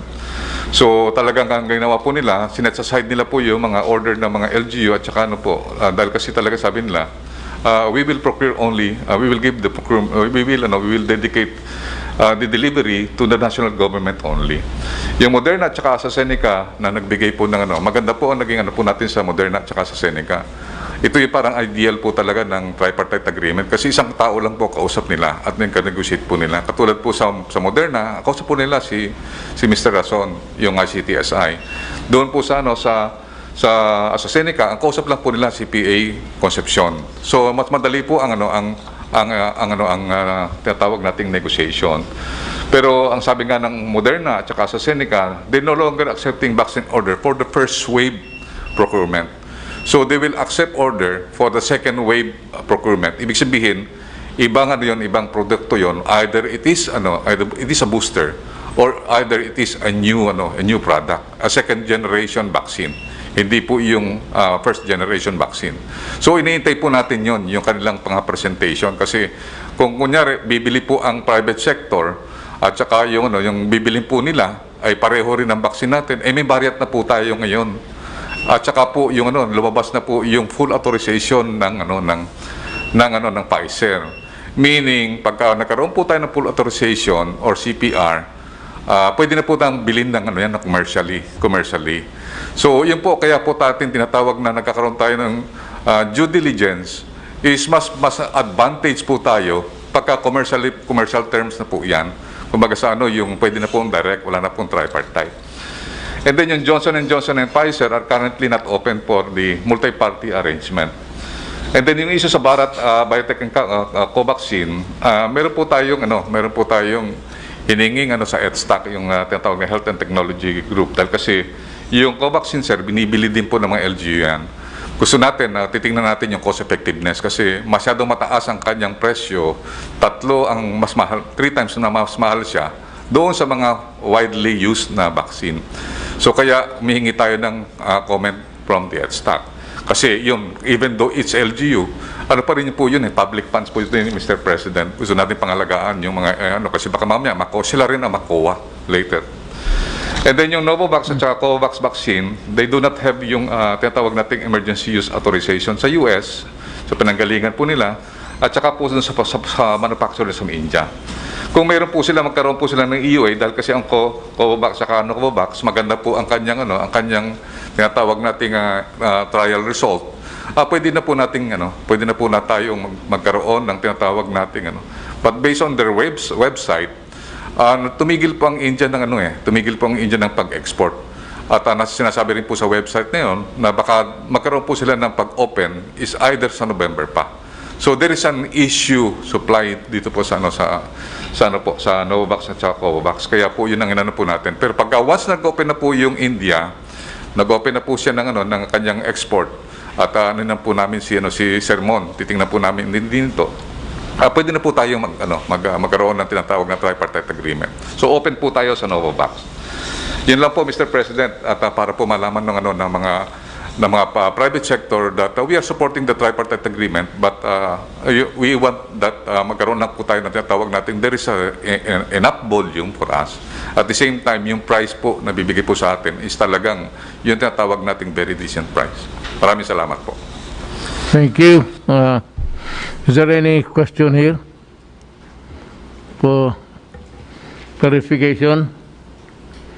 If there is none, we proceed now to Secretary Anyo, to the DILG. Yes, thank you po, Mr. President, fellow public servants, Senator Bongo. Magandang gabi po.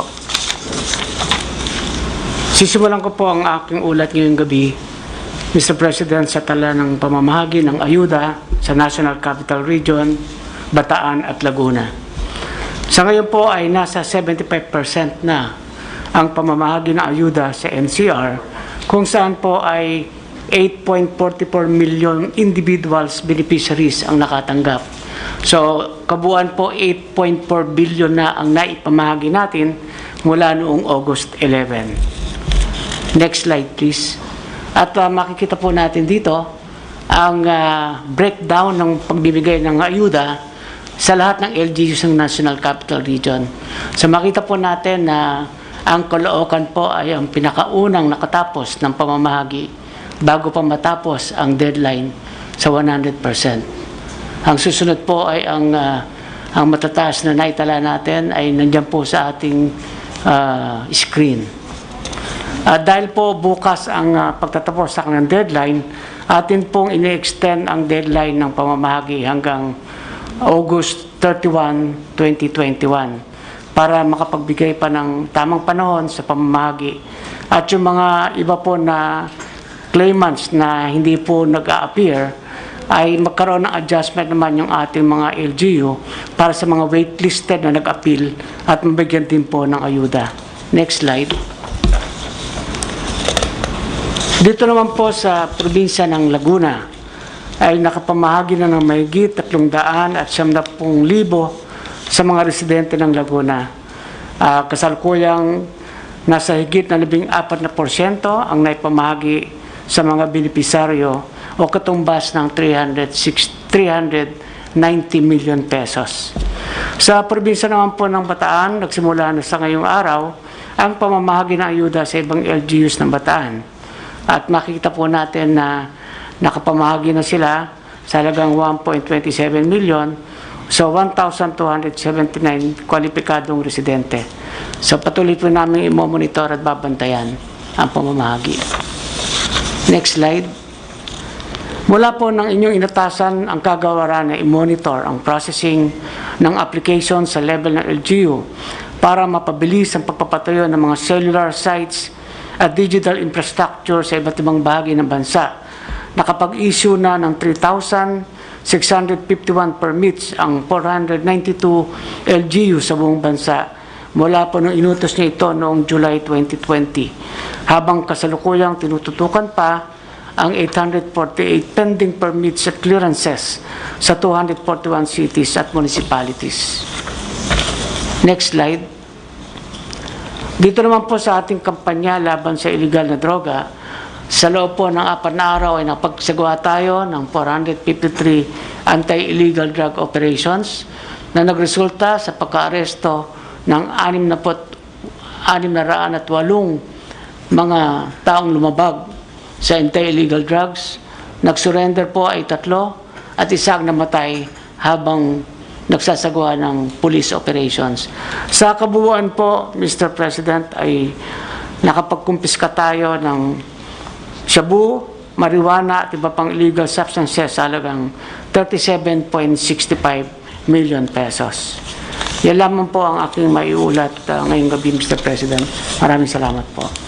Salamat, Secretary Anyo. Secretary Roque. Magandang gabi, Mayor, at saka magandang gabi kay Senator Bongo. Magandang gabi rin po sa ating mga kasama sa gabinete. Sisimulan ko po ang aking discussion doon sa proceedings po na nangyari nung sinusulong po natin itong universal healthcare ng 17th Congress. Ang isang issue po na hinarap natin ay dapat bang i-nationalize ang mga pang-pribadong mga hospital. Ang problema po kasi 60 to 70% ng lahat ng ating healthcare services ay binibigay po ng pribadong hospital. Now, ang halaga po kung ina-nationalize natin ang mga pribadong hospital would have been 3 trillion pesos. Kaya nga po naging desisyon namin sa Kongreso noon, wag nating i-nationalize dahil nandiyan naman yung mga private hospitals at ang gagawin natin, yung PhilHealth, ay gagawin nating sole purchaser ng lahat ng medical goods and services. So, para po magtagumpay ang universal healthcare, dapat po talaga, dahil ang mga pribadong hospital, wala namang pong pinagkukuhanan ng pondo, kung hindi yung bayad ng pasyente at PhilHealth, mabayaran po talaga ang kanilang mga claims sa PhilHealth. Sa panahon pa ng pandemya, kung 60 to 70% po ng serbisyong medikal ay binibigay ng mga pribadong hospital, siyempre po, yung mga nag-aaruga din sa mga COVID patients ay 60 to 70% ay mga pribadong hospital. Now, nagkaroon po ng announcement ang ating PhilHealth Management, one slide back siguro, na ang sabi po nila ay mag-i-issue po sila ng parang blacklisting para dun sa mga hospital na nandararaya ng claims. At ang naging kasagutan naman po ng Philippine Hospital Association of the Philippines, they will quote disengage from PhilHealth. No? Hindi ko po alam ang ibig sabihin ng disengaging from PhilHealth, pero siguro po itong sinasabi nila na hindi na sila tatanggap ng mga pasyente, no, na ang bayad ay manggagaling sa PhilHealth. Kasi that is what disengaging means. At ibig sabihin nila, tatanggap na lang sila ng mga pasyente na handang magbayad. Na ito po naman po ay napakadelikadong mangyari sa panahon ng pandemya dahil ang alam natin, mas maraming mahirap nga po ang nadadali ng COVID. Now, ang reklamo po ng ilang mga hospital ay arbitrary and unjust daw po yung naging deklarasyon ng PhilHealth na iba-blacklist na nila altogether yung mga hospital na sa tingin nila mayroong mga malicious claims. No? Now, ina-estimate po nila na ang PhilHealth owes the private hospitals up to 7 million each on average group. No? Now, with your permission, inulit ko nga po yung sinabi niyo sa press briefing ko, hindi po nagustuhan ni Atty. Geran, at sabi ko nga wala naman itong personalan, inulit ko lang ang sinabi ni Presidente na kinakailangan bayaran niya ng bayaran dahil pera naman po yan ng gobyerno. No? Pero ang total na utang po ng PhilHealth sa mga pribadong hospital ay 86 billion. Ang nakakatakot po dito, ang mga pribadong hospital naman, gaya ng lahat ng private practitioners, kung hindi sila makakasingil, talagang magsasarado sila at mawawala tayo ng mga hospital na gagamot sa mga magkakasakit ng COVID. At nabalita na nga po na ngayon, 2 hospital lang nagsarado dahil hindi nga po sila nababayaran ng PhilHealth. Kaya sabi ko po, nakikiusap tayo, sana po bayaran na yan. Next slide please. Ang mabuting balita po, nagkaroon po ng desisyon ng ating Korte Suprema ngayong taong LAD. Ito po ay Philippine Health Insurance Corporation versus Urdaneta Sacred Heart Hospital. Ang sinasabi ng Korte Suprema, 2 po talagang dapat na nagko-cooperate para magtagumpay ang ating public health sector, ang mga health providers at ang gobyerno. Napakaganda po sinabi ng Korte Suprema at sana po dinggin ito ng mga private health providers at ng ating PhilHealth. I quote, "The present pandemic already highlighted the anomalies, flaws, and limitations of our public health system. PhilHealth's financial resources and that of our nation as a whole is already stretched to its limit. The present situation should inspire us to rise above ourselves and focus on our nation's survival as a whole. The hardships brought about by the pandemic should not strip us of our humanity or destroy or defeat our core values, but rather serve as a stimulus for positive changes within ourselves and in our nation. This should be a platform to better ourselves, an opportunity to craft and implement needed reforms in the public healthcare system. Indeed, this is what our policymakers envisioned in the first place. At this juncture, it is well to remind accredited healthcare institutions to deal with PhilHealth responsibly, honestly, and with integrity, and to refrain from employing unscrupulous methods like recruiting patients just so they could avail of PhilHealth benefits. Likewise, patas naman po ang Korte Suprema, PhilHealth members and officials are similarly exhorted to act with prudence and without any corrupt motives. Medical practitioners should also not allow themselves to be drawn into this unethical practice." So sana nga po, parehong PhilHealth at ang ating mga providers will heed the call of the President of the Supreme Court. Balanse naman po sila, no? Dahil kung wala po talaga silang balanse, no, hindi po magtatagumpay itong ating universal healthcare. Next slide. Last point lang po, bagamat binasa niyo po sa last talk to the people sa Davao na sinisisante niyo po si Administrator Edgardo Rama Masungsong, ang latest po na na-monitor namin sa balita ay nag-aantay po ng official communication galing po sa inyo si Administrator Masungsong na in fact he is relieved. Sa akin naman po, malinaw naman po yung order ninyo last time, pero he wants, I guess, something in black and white that he's being fired. Thank you very much, Mayor. Let's go to the next speaker. Implementer sa Secretary Lorenzana. Mr. President, Senator Bong, mga kapwa ko miyembro ng gabinete, magandang gabi sa inyong lahat. Sa ika-4 na linggo ng pagpapatupad sa ating Crisis Action Plan against COVID variants, next slide please. Mas pinaigting pa natin ang ating prevent, detect, isolate, treat, and reintegrate operations o ang tinatawag nating PDITR at pagbabakuna gamit ang 4-door strategy. Narito ang mga nagawa ng National Task Force at mga clusters nito itong mga nakaraang linggo. Next slide.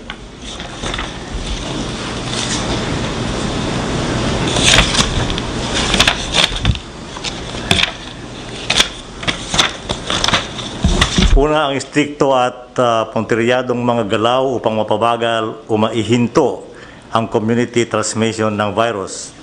Pangalawa, ang pangangalaga at pagpapalakas sa ating health system capacity. At panghuli, ang pagtitiyak ng maayos at ligtas na pagbubukas ng ating ekonomiya.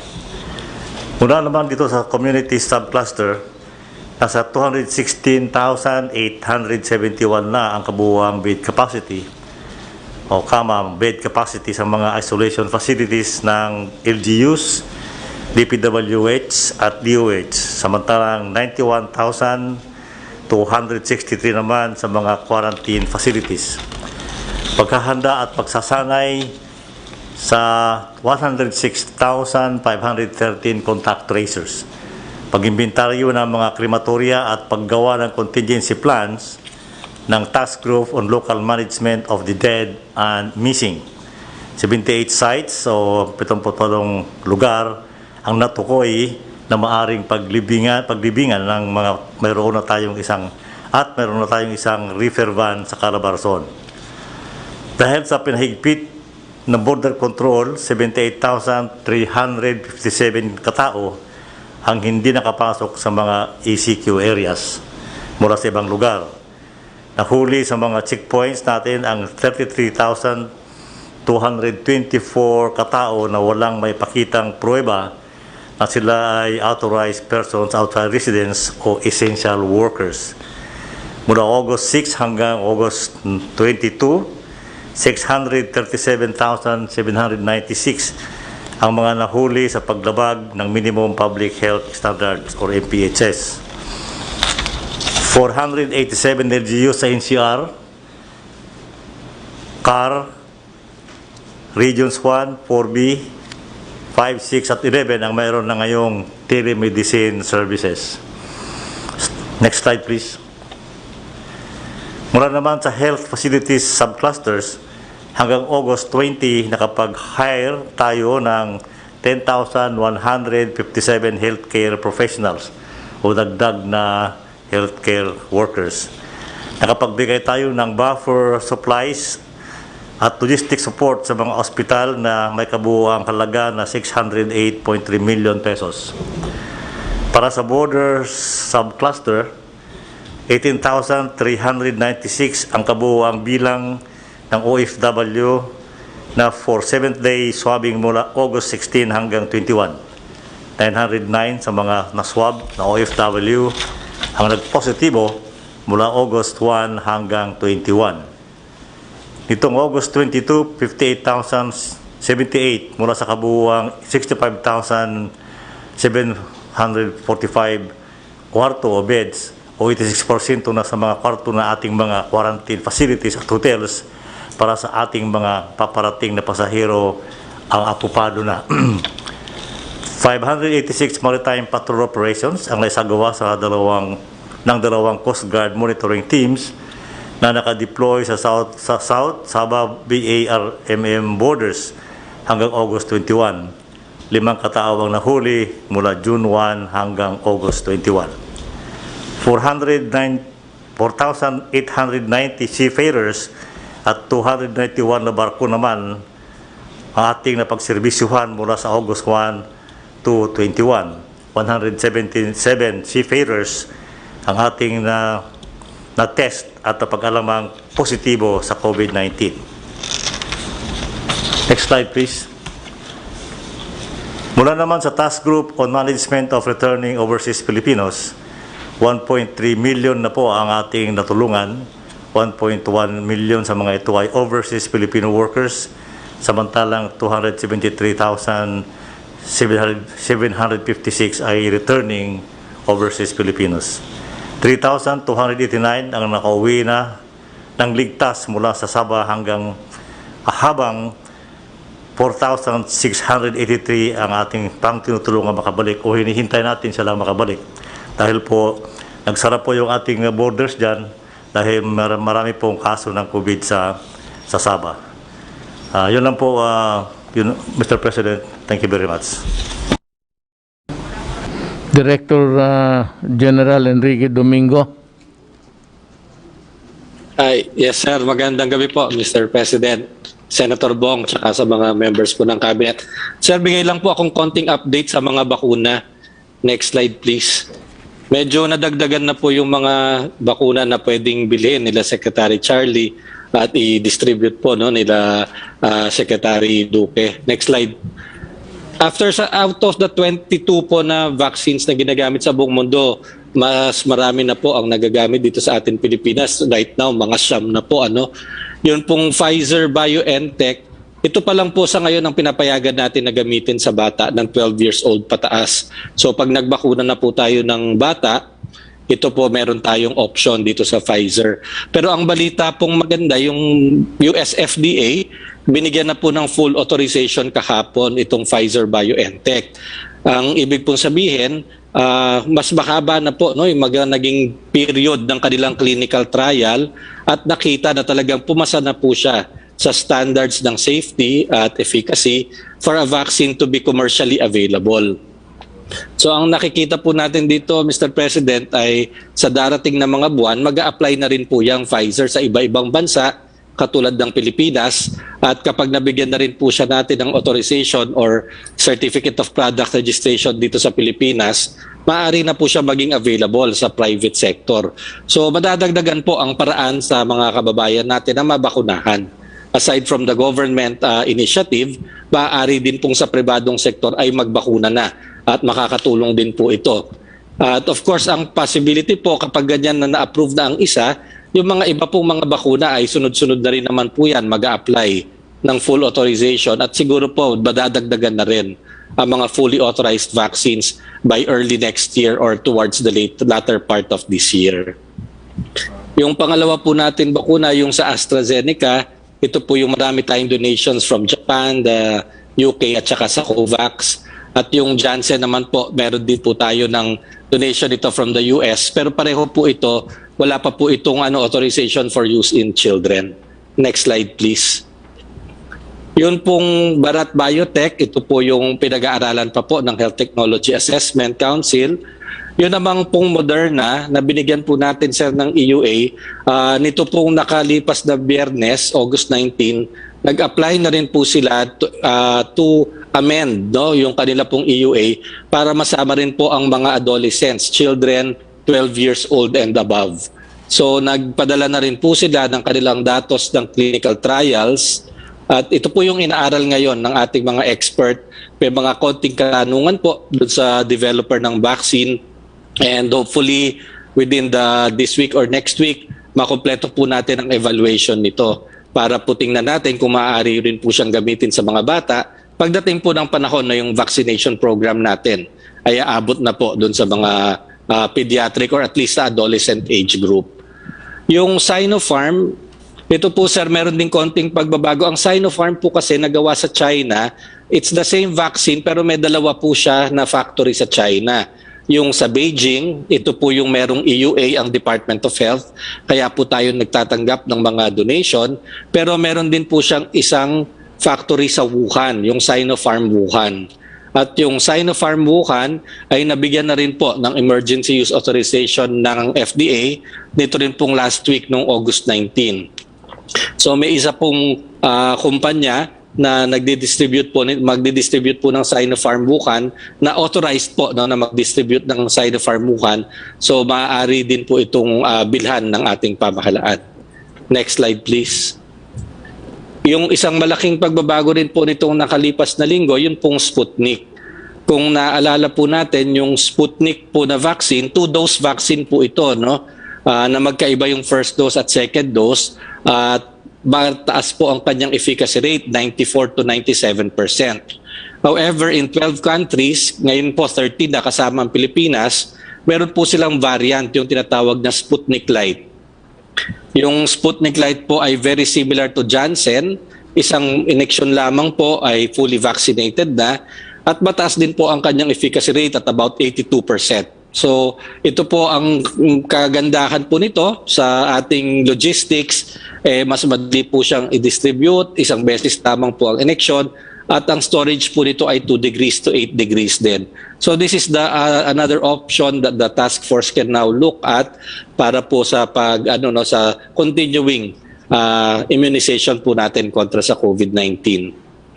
Yun pong Sinovac po natin, ito pa rin po ang pinakamadami nating nagagamit sa Pilipinas, and yung data naman po continue to show that the benefit outweighs the risk na paggamit po talaga ng Sinovac.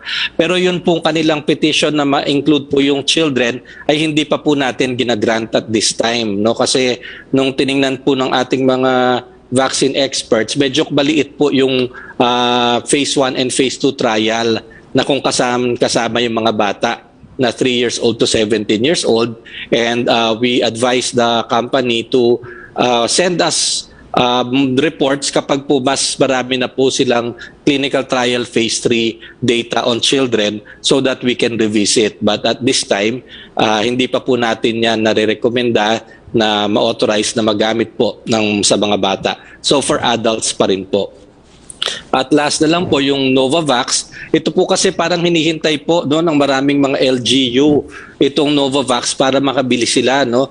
Ang problema po natin sa Novavax, ito po ay isang bakuna na dinevelop by a company sa India at saka sa US. Kaya lang po, both sa US at saka sa India ay hindi pa po siya nakakakuha ng EUA kung saan po ginawa yung mga clinical trial. So this vaccine has not been used outside of clinical trials. Sa atin po kasi nag-a-approve po tayo ng EUA at minimum requirement naman po natin ay kung saan dinevelop yung bakuna na yon na bansa ay approve siya ng bansa na yon at gamitin siya. No, so at this time we're waiting for more kung ano po ang maisasubmit nila, pero at this time hindi pa po talaga natin mabigyan ng EUA hanggang hindi pa po nabibigyan ng EUA kung sa bansa kung saan po siya dinevelop. So naghihintay pa po tayo ng progress dito. Next slide please. And just as a reminder, yung pong WHO, tuloy-tuloy po ang pagmamonitor nila sa mga bakuna, no? And up to now, nakikita naman po talaga na even with the Delta variant, which is now the dominant variant in most countries around the world, talaga pong nababawasan man po ang protection against symptomatic disease dito sa mga bakuna na to, pero nare-retain naman po yung kanyang efficacy against severe disease and death. At yun din naman po ang nakikita natin so far dito sa Pilipinas. Next slide, please. So yun laging po lang namin, sir, paalala sa lahat ng kababayan natin, ang vaccination prevents COVID-19 infection, it prevents death, but it is always important to complete the 2 doses. Kasi yung pong pagmamanman natin, nakikita natin na talaga bumababa po ang COVID kapag nakumpleto na yung 2 doses, pero meron pa pong konting breakthrough infections, karamihan mild. Kaya kahit po bakunado na tayo, we have to observe the health protocols. Lalong-lalo na po hanggang hindi pa nagsiset in yung maximum protection, which is 2 weeks after the last shot. Yun lang po, sir. Maraming salamat po. Thank you. The next will be Chairman, MMDA, Attorney Abalos. Magandang gabi po, mahal na Presidente, Senator Yes, Bongo, at sa lahat po miyembro ng gabinete. Magandang gabi po. I-represent ko lang po yung nangyayari po ngayon sa Kalakang, Maynila. Mr. President, ito po yung kaso natin, 29,000. Pero yung pong growth rate, no, from August 16, bumaba from 130.72 naging 105.18% na lang. Ang sabi nga ng Okta, yung tinatawag na reproduction rate, yung panganganak ng virus, no, from 1.9 nung isang araw ng Sabado ay naging 1.67 na lang. So bagamat kumunti ang naging anak nitong virus na ito, pero of course pataas pa rin po tayo. Pero siguro ito po yung epekto na rin ng 2-week ECQ po natin. No, mas kaya paano ay napababa po itong ating growth rate, no? Pero we're not out of the woods yet, Mr. President. Next please. Ito po ay kinumpile po namin ng mga mayor sa Kalakang, Maynila. Dito po natin makikita kung kaano kabisa yung sinasabi po kanina, of course, ni Secretary Eric Domingo, kung kaano ka-importante po ang pagbabakuna. Kung makikita po natin, ang mga vaccinated po natin ay higit kumulang 65%. 35 po yung fully vaccinated at 1 dose. Pero ang importante po rito ay doon sa death na tinatawag at yung critical at severe. Kung makikita po natin, ang total po nitong unvaccinated na namamatay ay higit kumulang 169, samantala sa fully vaccinated ay 20. Sa severe naman, 18, at of course severe and moderate, isama na ho natin pareho. Sa unvaccinated, sila po ay total of 106, pero sa fully vaccinated, ito ay 26 lamang. Kaya napakalaking bagay po talaga ang bakunado. Kung kaya't hindi po titigil ang mga mayors and of course ang mga frontliners sa Metro Manila para ma-achieve po talaga ang population protection the soonest. Ito po ang aking report, Mr. President. Salamat po. Salamat, Chairman Abalos. Next is Secretary Nograles. You have something to say? Yes, magandang gabi, Mr. President, Senator Bongo, mga kasama natin sa gabinete. So dito po sa Task Force Zero Hunger, isa sa mga programa ay yung Ensuring Nutrition Adequacy. Kanya nga po, kahit na wala po tayong face-to-face classes pansamantala, hanggang ngayon po, Mr. President, ay patuloy pa rin yung mga feeding programs, no, ng inyong administrasyon. Kagaya nitong feeding program ng DSWD sa mga Child Development Centers. Dumako naman po tayo sa Region 7, ganun din po sa for school year 2020 to 2021, 115,350 na kabataan edad 5 pababa na-enroll sa Child Development Centers at Supervised Neighborhood Place ng DSWD ay napakain po natin sa pamamagitan ng Supplementary Feeding Program. At sa School-Based Feeding Program naman po ay lampas 241,100 na kabataan ang binigyan ng nutritious food products at 192,200 naman po ang nabigyan natin ng gatas. Yung Diskwento Caravan, 17 runs in Region 7, serving 356 barangays and benefiting 10,350 household beneficiaries. Sa family food packs naman po, sa Region 7, yung non-COVID assistance ay umabot tayo ng higit 1,000 affected families na nabigyan ng family food packs at sa COVID-19 assistance man po, 446,500 family food packs sa iba't ibang mga beneficiaries ng Region 7. At sa crop insurance, 46,000 ang farmers and fisher folk natin na nakabenepisyo sa crop insurance. Next slide. Sa Region 10 naman po, 118,470 na kabataan nabigyan po ng pagkain edad 5 pababa sa Child Development Centers ng DSWD at Supervised Neighborhood Play.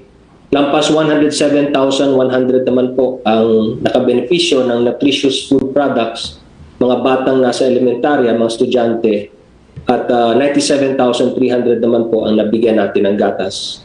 Sa Diskwento Caravan ng DTI, 85 runs ang nagawa sa Region 10, serving 108 barangays at 21,650 household beneficiaries.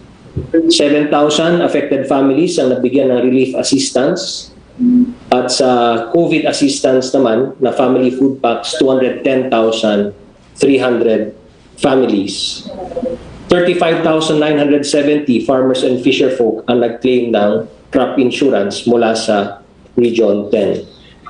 Sa Region 11 naman po, ang ating region, meron po tayong 118,500 mula sa Child Development Center at 16,200 mula sa Supervised Neighborhood Place na mga kabataan, edad 5 pababa ang nabigyan ng pagkain. 62,400 ang nabigyan ng nutritious food products at 43,700 naman po ang mga batang elementarya nabigyan ng gatas. 60 runs ng Diskwento Caravan serving 215 barangays at 93,300 household beneficiaries. 15,132 affected families na bigyan ng family food packs.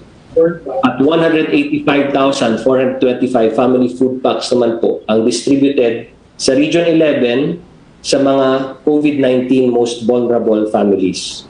42,000 halos na farmers and fisher folk na Region 11 ang nag-claim ng indemnity sa crop insurance. Yan lamang po, Mr. President, at maraming salamat. Thank you, Secretary Nograles. Sal Panelo. Magandang gabi po, Ginoong Pangulo. Senator Christopher Lawrence Go, Chairman ng Senate Committee on Health, at ang mga kasama po natin at manggagawa ng pamahalaan. Gusto ko lang pong ipaabot sa inyo, Ginoong Pangulo, ang taus-pusong pasasalamat at pagkilala sa suportang binibigay ninyo sa mga LGUs. Partikular na po yung mga dinaanan ko nung Sabado at Linggo sa Iloilo, Capiz at sa Bacolod. Sa paanyaya po ng Leganese Mayor Junjun Hain, ako po ay nagpunta upang alamin ko yung kanilang mga immediate concerns, mga madalihang pangangailangan. Doon sa Tapas, yung kay Mayor Palumal, Makaabot ka na 10 ganito ah. nagkataon naman na merong 1,000 po na mga tricycle drivers na nakapila sila, may social distancing, 3 lugar nga. At tuwan-tuwa sila, nagsisigaw sila nung ako'y nakilala nila. Sinabi ko, kumusta kayo ng Presidente? Yung pala, itong si Senator Christopher Bongo, yung kanyang budget dyan sa Senado, sa pamamagitan, pinadaan niya sa kay Secretary Bautista. Sabi, nagbigay ng ayuda ng 3,000. Ay, can you imagine kung 3,000 1,000 tricycle drivers. Kaya tuwan-tuwa sila, malaking pasasalamat sa administrasyon daw ninyo. Mr. President, can you also prevent the people from clamoring and urging you and asking you to run for the vice presidency? Gusto talaga ninyo? O sige. Tatakbo ako ng Vice Presidente.